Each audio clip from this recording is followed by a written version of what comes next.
তো সকলম জনাইছো আপোনালোকৰ মোৰ অন্য এটা নতুন মিনি ভ্লগলৈ।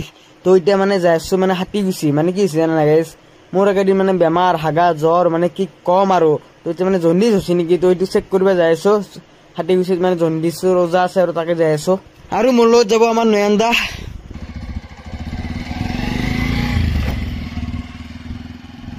তো এতিয়া ফাইনেলি আহি পালো, তো এতিয়া ঘৰ তো যাওঁ। তো গাইজ মানে মোৰ জণ্ডিছে হৈছে দেই, যি ভাবছিলো সেইটোৱে আছে। তো এই জণ্ডিছৰ ঔষধ দিছি, সেইটো খাব লাগিব অলপ দেৰিকে। মানে দুপৰীয়া ভাতৰ লগত মানে তোমাৰ আপোনালোকে আঞ্জা দি কিনে খাব লাগে। তেতিয়া মানে ৰঙিয়াক যাওঁ ৰ'ব। জণ্ডিছত বোলে গাইজ কুঁহিয়াৰ ৰস নাৰিকলৰ পানী এইগিলান ভাল, তো এইগিলান খাই অলপমান মোৰ লগত যাব নন্দা আবাৰ ড্ৰাইভাৰ গাড়ী ওলাইছে আজি। তো ফাইনেলি আহি পালো ৰঙিয়া। তো এতিয়া মানে কুঁহিয়াৰৰ ৰস ওলাই আছে পুৰা পেৰি পেৰি পুৰা গাইজ মেচিন পুৰা কি খুমে দিছি। তো এতিয়া খাই লৈ যাওঁ ঘৰত। তো গাইজ আজি ভিডিঅ'খিনি আছিল, ভাল লাগিলে লাইক কমেণ্ট শ্বেয়াৰ ছাবস্ক্ৰাইবটো কৰি থৈ